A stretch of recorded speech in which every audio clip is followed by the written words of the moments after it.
siang teman-teman. Bagaimana kabarnya hari ini? Oh, baik semuanya. Oke. Di sini saya akan mempresentasikan hasil kerja dari saya, yaitu tentang sejarah filsafat. Sebelumnya perkenalkan terlebih dahulu, nama saya adalah Laisa Ayun, NIM 29 2019 114. Oke, kita mulai saja langsung dengan presentasi saya teman-teman. Pertama, kita akan membahas tentang filsafat. Kata filsafat itu tidak asing dengan kita ya teman-teman. Jadi kelahiran dan perkembangan filsafat tidak dapat dipisahkan dengan perkembangan ilmu pengetahuan yang muncul pada masa peradaban kuno atau masa Yunani.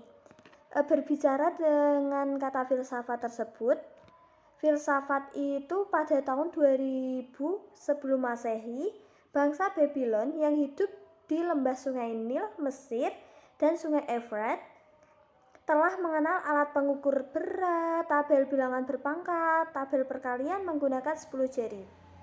Contohnya itu seperti piramida. Piramida itu merupakan salah satu keajaiban dunia itu. Ternyata pembuatannya menerapkan geometri dan matematika, menunjukkan cara berpikirnya sudah tinggi. Jadi filsafat itu sudah ada bentuknya. Jadi contoh seperti piramida tersebut ya sudah dibuat dengan menggunakan matematika dan geometri yang menggunakan alat pikir. Begitu teman-teman.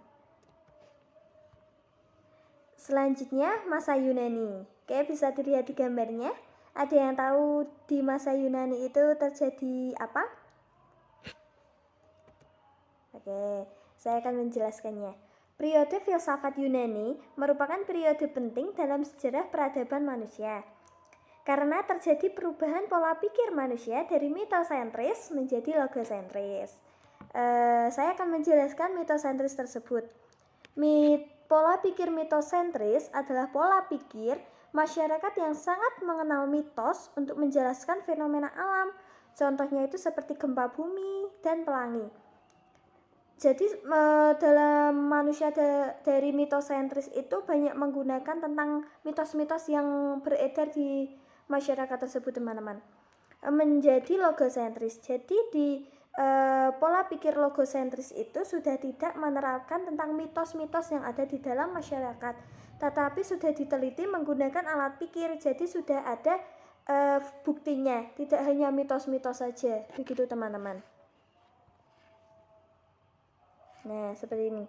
Sekitar abad 9 sebelum Masehi atau paling tidak tahun 700 sebelum Masehi di Yunani, Sophia artinya kebijaksanaan. Sedangkan dalam bahasa Indonesia itu disebut dengan filsafat. Pada masa Yunani itu, kehidupan penduduknya sebagai seorang nelayan dan pedagang. Sebab sebagian besar penduduknya tinggal di daerah pantai, sehingga mereka dapat menguasai jalur perdagangan di Laut Tengah. Karena mereka itu mayoritas tinggalnya di pantai, jadi mereka banyak bekerja sebagai seorang nelayan. Begitu teman-teman. Lalu pada masa Yunani itu mereka menganut kepercayaan yang bersifat formalitas. Dalam sistem kepercayaan natural religius ini, manusia terikat oleh tradisionalisme. Jadi pada masa Yunani itu tradisionalisme itu masih sangat kental teman-teman.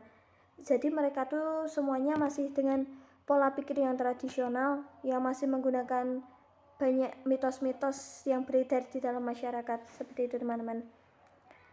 Ahli pikir pertama kali yang muncul adalah Thales. Pada tahun 625 sampai 545 sebelum Masehi, yang berhasil mengembangkan geometri dan matematika. Selanjutnya, hal ini disebabkan arah pemikiran para ahli pikir Yunani klasik tersebut memasukkan manusia sebagai subjek yang harus bertanggung jawab terhadap segala tindakannya. Jadi manusia itu harus bertanggung jawab dengan apa yang sudah dia kerjakan. Seperti itu teman-teman. Selanjutnya kita masuk pada abad pertengahan. Masa ini diawali dengan lahirnya filsafat Eropa teman-teman. Jadi pada masa pertengahan itu dipengaruhi oleh kepercayaan Maka filsafat atau pemikiran pada abad pertengahan dipengaruhi oleh kepercayaan Kristen. Pemikiran filsafat abad pertengahan didominasi oleh agama. Pada abad ke-6 Masehi, setelah mendapatkan dukungan dari Keren Agung, didirikan sekolah-sekolah. Para filsuf Islam menganggap bahwa filsafat Aristoteles adalah benar. Pendapat dari Plato dan Al-Quran adalah benar. Mereka mengadakan perpaduan serta sinkretisme antara agama dan filsafat.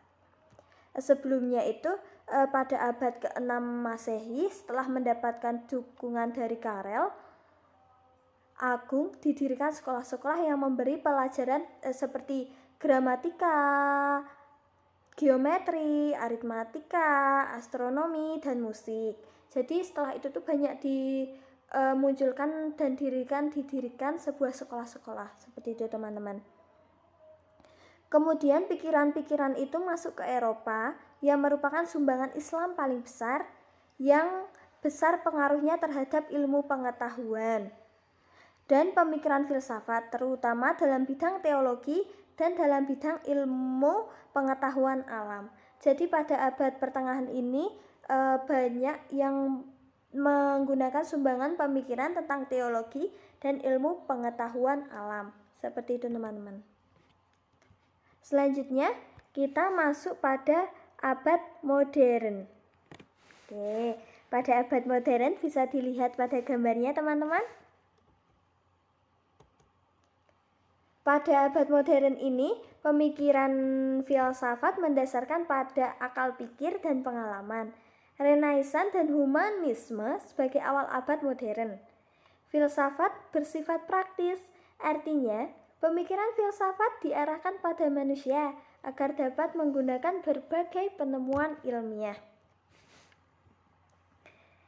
Oke, jadi pada abad modern ini berhasil menempatkan manusia pada tempat yang sentral dalam pandangan kehidupan, sehingga corak pemikirannya antroposentris, yaitu pemikiran filsafat mendasarkan pada akal pikir dan pengalaman. Jadi pada abad modern ini sudah banyak yang mendasarkan pada akal pikir. Jadi mereka berpikir dan bagaimana pengalaman-pengalaman dahulunya, sehingga bisa dijadikan pedoman untuk masa selanjutnya. Begitu teman-teman. Akhirnya, dengan munculnya pemikiran filsafat yang bermacam-macam, berakibat tidak terdapat lagi pemikiran filsafat yang mendominasi, sehingga giliran selanjutnya lahirlah filsafat kontemporer atau filsafat dewasa ini. Oke, sekarang kita membahas tentang masa abad dewasa ini teman-teman. Filsafat dewasa ini atau filsafat abad ke-20 disebut filsafat kontemporer. Ada yang tahu filsafat kontemporer itu apa? Oke, filsafat kontemporer merupakan ciri khas pemikiran filsafat. Adalah desentralisasi, memberikan perhatian yang khusus pada bidang bahasa dan etika sosial. Dalam bidang etika sosial, memuat pokok-pokok masalah apakah yang hendak kita perbuat di dalam masyarakat dewasa ini. Pada abad dewasa ini, itu kita banyak menggunakan tentang etika. Jadi etika sosial itu banyak mendominasi pada masa abad dewasa ini. Para ahli pikir menyebut sebagai logosentris. Dalam bidang etika sosial memuat pokok-pokok masalah apakah yang hendak kita perbuat di dalam masyarakat dewasa ini. Kemudian para paruh pertama abad ke-20 timbullah aliran-aliran kefilsafatan seperti neotomisme, neokantianisme, dan neo selanjutnya. Itu ada kriteria tentang ilmu juga teman-teman. Aliran-aliran tersebut sampai sekarang hanya sedikit yang masih bertahan, yang lainnya sudah tidak digunakan lagi. Sementara pada awal belahan akhir abad ke-20 muncul aliran kefilsafatan yang lebih dapat memberikan corak pemikiran seperti filsafat analitik, filsafat eksistensi, strukturalisme, dan kritikal sosial yang lebih dibutuhkan pada abad saat ini. Begitu teman-teman.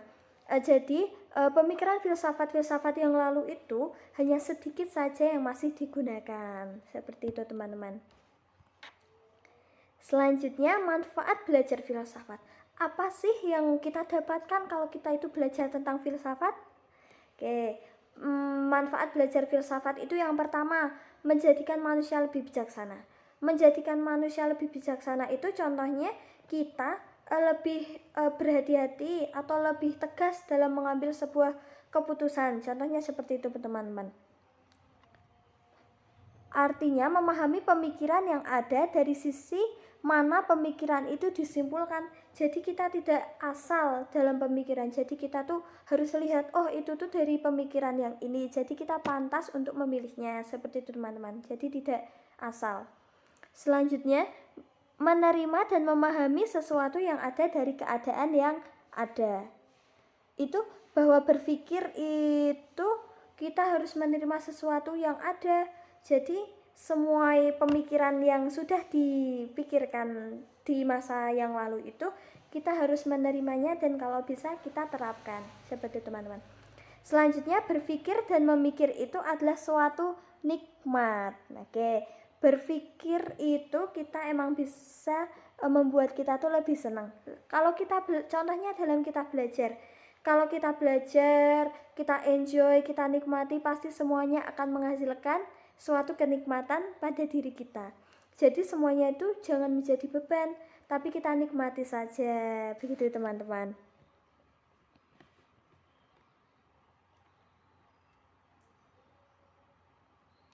Sehingga filsafat diberi predikat sebagai keinginan yang maha berharga. Oke, selanjutnya tadi kita sudah belajar berbagai macam tentang kefilsafatan teman-teman. Tadi itu filsafat itu tadi kita tentang kelahiran dan perkembangan filsafat yang tidak dapat dipisahkan dengan perkembangan ilmu pengetahuan yang muncul pada masa peradaban kuno atau masa Yunani. Dari filsafat itu ada berbagai masanya teman-teman. Apa aja tadi masanya? Oke, ada masa Yunani. Kalau pada masa Yunani itu merupakan periode penting dalam sejarah peradaban manusia karena terjadi perubahan dari pola pikir dari mitosentris yang banyak menggunakan mitos-mitos yang beredar menjadi logosentris yang lebih rasional. Selanjutnya, tadi kita masuk pada abad pertengahan. Pada abad pertengahan itu dipengaruhi oleh berbagai kepercayaan agama, teologi, dan ilmu pengetahuan alam. Jadi dari teologi dan ilmu pengetahuan alam itu dijadikan satu, dipadukan seperti itu teman-teman. Selanjutnya tadi pada abad modern. Pada abad modern itu pemikiran filsafat mendasarkan pada akal pikir dan pengalaman. Jadi mereka lebih rasional dalam berpikir. Jadi lebih menggunakan alat pikir dan pengalaman yang sudah dijalaninya. Sehingga kita bisa mendapatkan pikiran atau pengalaman yang lalu itu menjadi pedoman kita ke masa yang akan datang. Selanjutnya pada abad dewasa ini. Pada abad dewasa ini itu filsafat kontemporer merupakan ciri khas pemikiran filsafat yang desentralisasi memberikan perhatian yang khusus pada bidang etika dan bahasa. Jadi pada masa abad dewasa ini banyak menggunakan bidang bahasa dan etika sosial. Dari kita belajar filsafat itu kita memperoleh banyak sekali manfaatnya. Menjadi lebih bijaksana, menerima dan memahami sesuatu, dapat berpikir dan memikir itu adalah suatu nikmat. Begitu teman-teman. Selanjutnya hakikatnya berpikir secara filsafat dapat diartikan sebagai berpikir yang mendalam sampai hakikatnya atau berpikir secara global. Dengan memahami konsep yang mendasari sejarah kelahiran, pemikiran filsafat diharapkan dapat menjadikan sebagai pandangan hidup sebagai sentral sesuai dengan hakikat manusia sebagai makhluk monodualisme. Jadi dengan belajar filsafat itu tadi kita tuh dapat menjadi manusia yang berpikir secara rasional, kita bisa mengetahui masa-masa apa saja yang sudah dilewati para filsuf-filsuf tersebut, teman-teman. Oke, kita sudah selesai untuk presentasinya kali ini. Apakah ada yang bertanya? Oke, sekian presentasi dari saya, teman-teman. Mohon maaf apabila banyak terjadi kesalahan dalam berbicara dan bertutur kata saya, teman-teman. Saya akan mengingatkan kembali untuk tetap di rumah aja, selalu jaga jarak, memakai masker, dan mencuci tangan. Tetap semangat dan jaga kesehatan, teman-teman. Terima kasih.